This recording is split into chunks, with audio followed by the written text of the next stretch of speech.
Hi hello DSC warriors. Notification వచ్చిన తర్వాత చదివేవాడు అభ్యర్థి మాత్రమే, కానీ నోటిఫికేషన్ రాకముందు సిద్ధంగా ఉండేవాడు విజేత. ఎస్ఎస్ బయాలజీకి స్వాగతం. నేను మీ సాంబశివ సార్. ఈరోజు మనం 10th క్లాస్ బయాలజీ నుంచి రెస్పిరేషన్ లెసన్లో అవాయు శ్వాసక్రియ గురించి తెలుసుకుందాం. క్లాస్లోకి వెళ్ళకంటే ముందు నేను ఒక ప్రశ్న వేస్తాను, మీకు కనుక ఆన్సర్ తెలిస్తే కామెంట్ చేయండి. ఓకే. సజీవులను ఆక్సిజన్ రహిత వాతావరణం ఉంచినప్పుడు శ్వాసక్రియ జరుపుతాయా? జరిపితే దానికి ఒక ఎగ్జాంపుల్ ఏ జీవి అనేది కూడా కామెంట్ చేయండి. ఓకేనా? ఎస్ అంట కామెంట్ చేసి తర్వాత ఆ జీవి పేరు కూడా కామెంట్ చేయండి. Okay, right. ఇప్పుడు చూడండి, అవాయు శ్వాసక్రియ. మనం గత తరగతిలో మానవుని యొక్క కండరాలలో ఏ శ్వాసక్రియ జరుపుతుంది? అవాయు శ్వాసక్రియ జరుపుతుంది, లాక్టిక్ ఆమ్లం ఏర్పడుతుంది అని చెప్పుకున్నాం. మజిల్ ఫాటిగ్ ఏర్పడుతుంది అని చెప్పుకున్నాం కదా. ఇప్పుడు అవాయు శ్వాసక్రియ ఇంకా ఏమైనా జీవులు జరుపుతాయనేది తెలుసుకుందాం. ఓకే. అవాయు శ్వాసక్రియ అంటే అన్ఎరోబిక్ రెస్పిరేషన్ అని పిలుస్తారు. అన్ఎరోబిక్ రెస్పిరేషన్ అని పిలుస్తారు. చూడండి, నిర్వచనం చూద్దాం ఒకసారి. ఆక్సిజన్ అవసరం లేకుండా ఆహార పదార్థాల నుండి శక్తిని విడుదల చేసుకునే ప్రక్రియను ఏమంటారంటే అవాయు శ్వాసక్రియ అంటారు. నిర్వచనం మరొకసారి చూద్దాం. ఆక్సిజన్ అవసరం లేకుండా ఆహార పదార్థాల నుండి శక్తిని విడుదల చేసుకునే ప్రక్రియను అవాయు శ్వాసక్రియ అంటారు. శక్తి విడుదల అయ్యేది దేంట్లో? అవాయు శ్వాసక్రియలో కదా. కానీ అవాయు శ్వాసక్రియలో కూడా శక్తి విడుదల అవుతుందా అనేది ఇప్పుడు ప్రయోగపూర్వకంగా తెలుసుకుందాం. ఓకేనా? రైట్. సింపుల్గా చూడండి, ఆక్సిజన్ కనుక ఉంటే ఏ శ్వాసక్రియ జరుగుతుంది? వాయు శ్వాసక్రియ జరుగుతుంది. ఏరోబిక్ రెస్పిరేషన్ అని అంటారు. ఆక్సిజన్ ఉంటే వాయు శ్వాసక్రియ, ఏరోబిక్ రెస్పిరేషన్. ఒకవేళ ఆక్సిజన్ లేకుంటే అవాయు శ్వాసక్రియ జరుగుతుంది. ఏ శ్వాసక్రియ? అవాయు శ్వాసక్రియ జరుగుతుంది. దీన్ని అన్ఎరోబిక్ రెస్పిరేషన్ అంటారు. ఆక్సిజన్ ఉంటే వాయు శ్వాసక్రియ, లేకుంటే అవాయు శ్వాసక్రియ అని గుర్తుంచుకోవాలి. కానీ అవాయు శ్వాసక్రియలో గ్లూకోజ్ పూర్తిగా విచ్ఛిన్నం చెందదు.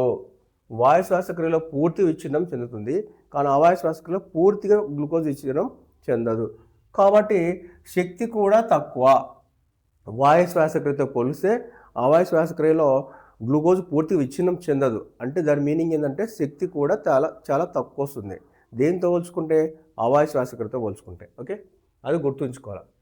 ఇప్పుడు చూడండి, ఒక ప్రయోగం. ఈస్టుని, అంటే సజీవి ఇది, ఈస్టుని ఆక్సిజన్ రహిత వాతావరణంలో ఉంచినప్పుడు గ్లూకోజ్ నుండి శక్తి విడుదల చేస్తుందా అనే ప్రయోగం చేయాలి. ఇప్పుడు ఈస్టుని ఆక్సిజన్ రహిత వాతావరణంలో ఉంచినప్పుడు అది ఆ గ్లూకోజ్ నుంచి శక్తిని విడుదల చేస్తుందా? శక్తిని విడుదల చేస్తే దీన్ని ఏమంటారు? ఏ శ్వాసక్రియ అంటారు? ఆ శ్వాసక్రియకు అంతిమ ఉత్పన్నాలు ఏంది? ఉష్ణం వెలువడాలి, కార్బన్ డైఆక్సైడ్ వెలువడాలి. అప్పుడైతేనే మనం శ్వాసక్రియని నమ్ముతాం. కాబట్టి ఇక్కడ ఈస్ట్ని ఆక్సిజన్ రహిత వాతావరణంలో గ్లూకోజ్లు ఉంచినప్పుడు ఆ గ్లూకోజ్ నుంచి శక్తిని విడుదల చేస్తుందా? అంటే విడుదల చేస్తుందంటే శ్వాసక్రియ జరిపితే ఏం కనిపించాలి మనకు?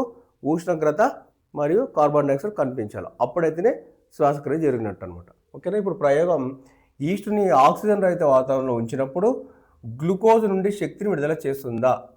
ఆ విడుదల చేసినప్పుడు దాంట్లో నుంచి కార్బన్ డైఆక్సైడ్ విడుదల అవుతుందా, అలాగే ఉష్ణోగ్రత విడుదల అవుతుందా అనే ప్రయోగాన్ని ఇప్పుడు తెలుసుకుందాం. ఓకే.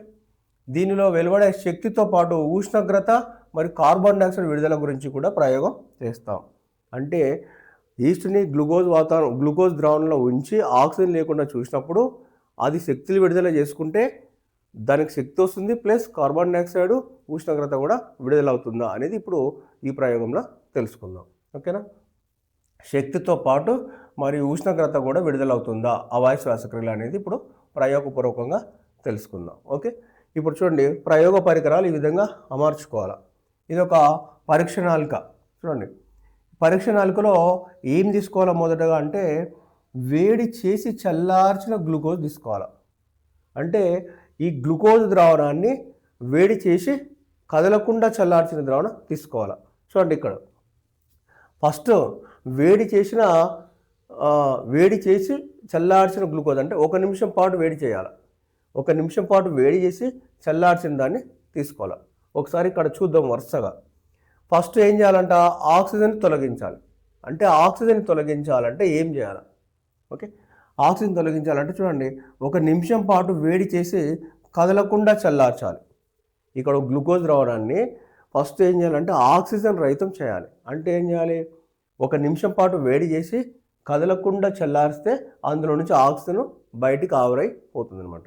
అది ఫస్ట్ తీసుకోవాల్సింది ఏంటంటే గ్లూకోజ్. దానికి ఏం కలపాలి? ఇప్పుడు 1 నిమిషం పాటు కదలకుండా వేడి చేసి చల్లార్చిన గ్లూకోజ్కి ఏం కలపాలంటే ఈస్ట్ అనేదాన్ని కలపాలి. ఓకే, ఈస్ట్ అనే సూక్ష్మజీవులను కలపాలి. ఓకే, కలిపి చూడండి. ఈస్ట్ గురించి ఇక్కడ ఈస్ట్ అంటే జనరల్గా ఈస్ట్ అనేది వైల్డ్ టైప్ అనమాట. ఇది అంటే సహజంగా వన్యజాతిది, ఇది సహజంగా పెరిగేది అనమాట. ఈ ఈస్ట్ ఎక్కువగా యాపిల్, ద్రాక్ష తోటల్లో పండ్ల తొక్కల నుంచి ఆహారాన్ని తీసుకుంటాయంట. వైల్డ్ టైప్ ఈస్ట్ అనేది యాపిల్, ద్రాక్ష తోటలలో వాటి యొక్క పండ్ల తొక్కల నుంచి ఆహారాన్ని తీసుకుంటాయి. ఇది గుర్తుంచుకోవాలి. ఓకే, ఇప్పుడు ఏం చేయాలా?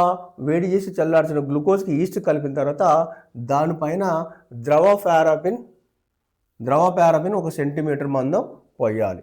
Okay, right. ఈ ద్రవ పారాబిన్ 1 సెంటీమీటర్ మందం ఎందుకు పోయాలి అనేది ఇప్పుడు చూద్దాం. ఓకేనా? ఇంకా రైట్, ఇలా ఇప్పుడు చూడండి, ఫస్ట్ నుంచి చూద్దాం.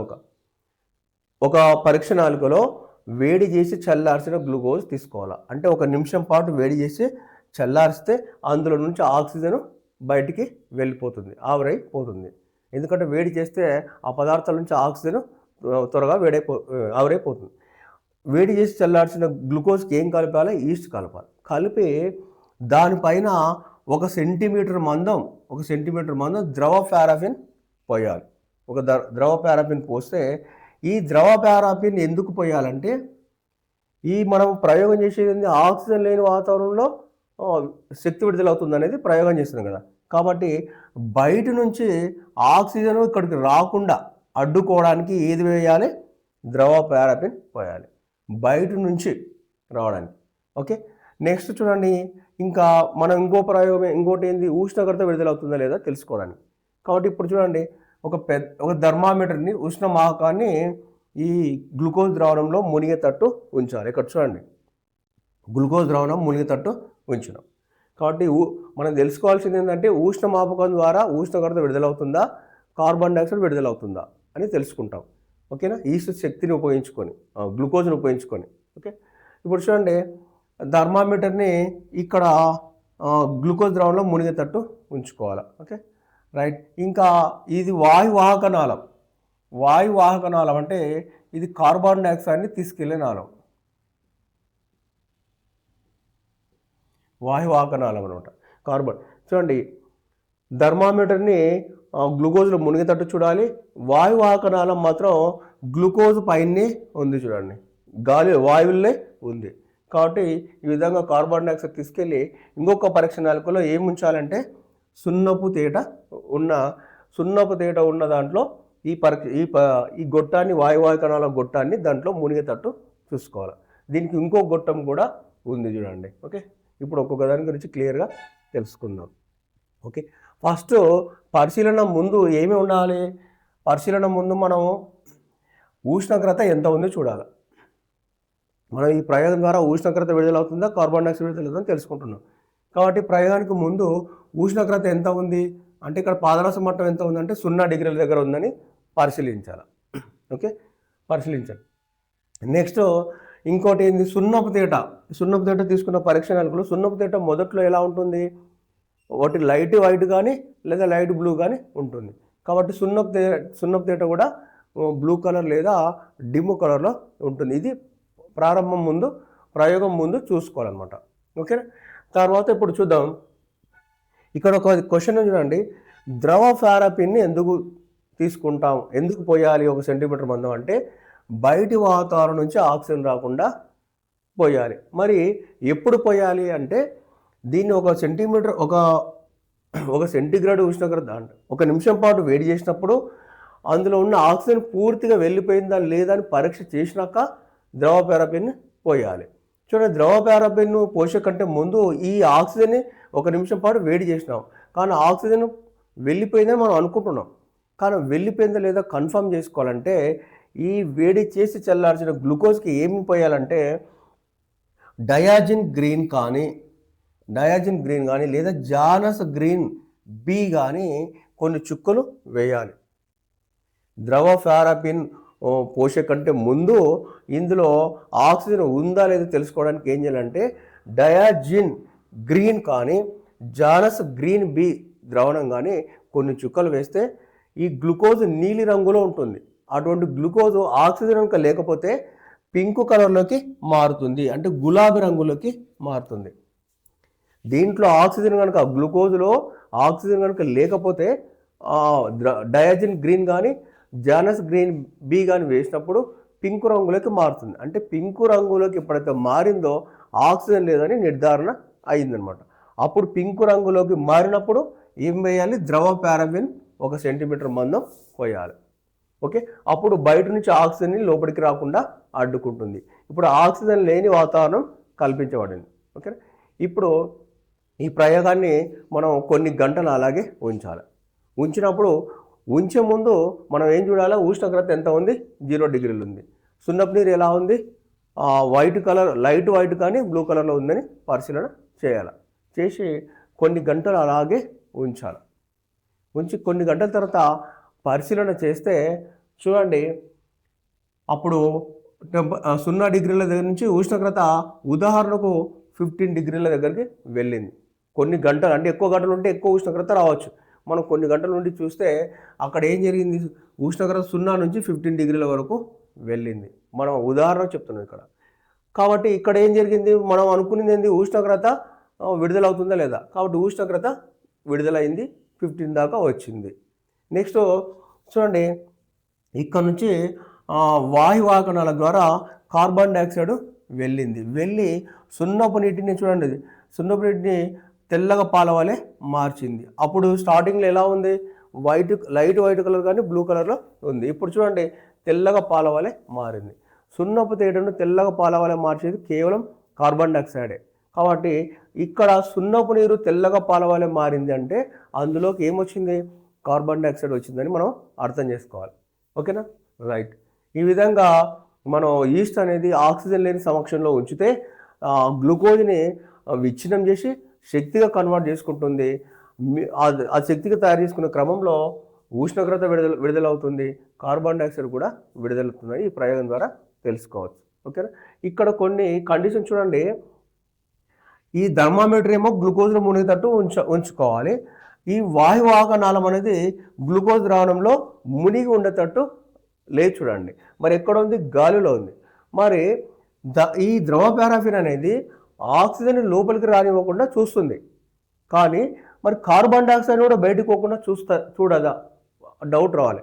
అంటే ద్రవ పారాఫిన్ ఆక్సిజన్ రాణిస్తలేదు, కానీ కార్బన్ డైఆక్సైడ్ని ఇక్కడికి ఎట్లా పంపిస్తుంది? మరి వాయుకణాల ద్వారా ఎట్లా వెళ్తుంది అనేది ఇక్కడ మనకు డౌట్ రావాలి. చూడండి, ఫస్ట్ ఆక్సిజన్ రాకుండా అడ్డుకునేది ఎవరంటే రబ్బర్ బిరుడ అడ్డుకుంటుంది. ఇక్కడ పైనుంచి ఆక్సిజన్ రాకుండా రబ్బర్ బిరుడ అడ్డుకుంటుంది.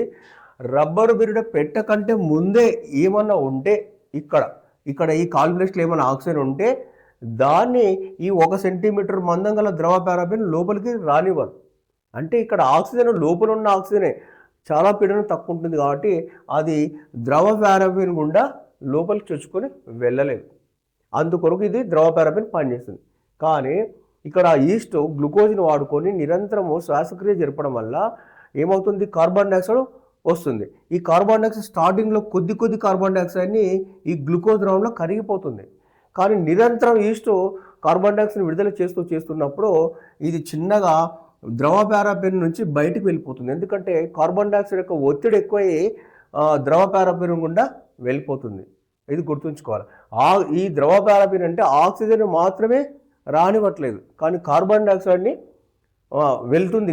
కార్బన్ డైఆక్సైడ్ ఒత్తిడితో ఉంది కాబట్టి ద్రవ పారాఫిన్ గుండా కార్బన్ డైఆక్సైడ్ వెళ్తుంది. వెళ్ళి చూడండి, వాయువాహనాల గుండా కార్బన్ డైఆక్సైడ్ వెళ్ళి చూడండి, ఈ పరీక్షణాలకులు ఇది సున్నపు నీరున్న పరీక్షణాలకులకు వచ్చి కార్బన్ డైఆక్సైడ్ బుడగలు వెళ్ళి పైన ఏంది? తెల్లగా పాల వలె మారింది. ఓకే, ఇది కూడా ఈ వాయువాహనాలం కూడా కార్బన్ డైఆక్సైడ్లో మునిగి ఉంది చూడండి. థర్మామీటర్ మునిగి ఉండాలి, వాయువాహనాలం ఇక్కడ సున్నపు నీటిలో మునిగి ఉండాలి. కానీ ఇక్కడ వాయువాహనాలం మాత్రం ఇక్కడ గ్లూకోజ్ ద్రవంలో మునిగి లేదు, పైనే ఉంది. అది గుర్తుంచుకోవాలా. నెక్స్ట్ ఇంకో గొట్టం ఉంది ఇక్కడ ఈ సున్నపు తేటలో. ఈ గొట్టం కూడా పైన ఉంది, మునిగి లేదు చూడండి. సున్నపు తేటలో మునిగి లేదు, పైన ఉంది. ఈ గొట్టం ఏంటంటే ఇక్కడ కార్బన్ డైఆక్సైడ్తో కూడిన గాలి వస్తుంది అంటే కార్బన్ డైఆక్సైడ్లో ఏముంది, వేడి నీటి ఆవిరి కూడా ఉంటుంది. కాబట్టి ఆ వేడి నీటి ఆవిరి ఈ సున్నపు తెడ్డులో ఉండలేదు. ఎందుకంటే ఆ వేడి నీటి ఆవిరి తేలికగా ఉంటుంది కాబట్టి బయటికి వెళ్ళిపోతుంది. నీటి ఆవిరి, వేడిగా ఉన్న నీటి ఆవిరి బయటికి వెళ్ళిపోవడానికి ఈ గొట్టం ఉంచాలి. ఒకవేళ ఈ గొట్టం లేకపోతే వేడితో కూడిన కార్బన్ డైఆక్సైడ్ రావడం వల్ల ఈ గాజు పరీక్షణాలుగా పగిలిపోయే అవకాశం ఉంటుంది. కాబట్టి ఇక్కడ ఇంకోటి దీని చుట్టూ ఆవిర్లు ఏర్పడి మనకి ఇది మారిందో లేదో కూడా, తెల్లగా మారిందో లేదో కూడా కనిపించదు. అందుకొరకు ఈ గొట్టం, పైన ఉన్న గొట్టం ఎందుకు అంటే నీటి ఆవిరి బయటికి వెళ్ళిపోవడానికి, వేడితో కూడిన నీటి ఆవిరి బయటికి వెళ్ళిపోవడానికి ఇది ఉంటుందన్నమాట. కాబట్టి వేడిని బయటకు పంపిస్తుంది. కాబట్టి ఈ గాజు పాత్రలో మనకు కార్బన్ డైఆక్సైడ్ తెల్లగా పాల వల్ల మారిందో లేదో తెలుసుకోవడం సులభం అవుతుంది. ఓకేనా. ఇప్పుడు పరిశీలన అనంతరం, పరిశీలన ముందు సున్నా ఉష్ణోగ్రత ఉంది, తర్వాత సున్నపు తేట వైట్గా లేదా బ్లూ కలర్లే ఉంది అంతే. కానీ పరిశీలన అనంతరం చూడండి, ఉష్ణోగ్రత 15 డిగ్రీల వరకు పెరిగింది ఎగ్జాంపుల్గా. అలాగే సున్నపు తేట ఏమైంది చూడండి, తెల్లగా పాల వలె మారింది. కాబట్టి ఈస్ట్ని ఆక్సిజన్ రహిత వాతావరణంలో ఉంచినప్పుడు గ్లూకోజ్ని విచ్ఛిన్నం చేసి శక్తిగా తను మార్చుకుంటుంది. ఇదే ఏంటంటే అవాయు శ్వాసక్రియ అంటారు. ఈ అవాయు శ్వాసక్రియలో ఏం విడుదలవుతుంది, ఉష్ణోగ్రత విడుదలవుతుంది, కార్బన్ డైఆక్సైడ్ విడుదలవుతుందని మనము తెలుసుకుంటున్నాం అనమాట. ఓకేనా. ఇప్పుడు ఈ ప్రయోగాన్ని మనం కూడా ఒక పరీక్ష నాళికలో చేయాలనుకుంటే తక్కువ గ్లూకోజ్ని తీసుకొని పరీక్ష నాళికలో చేయొచ్చు అంట.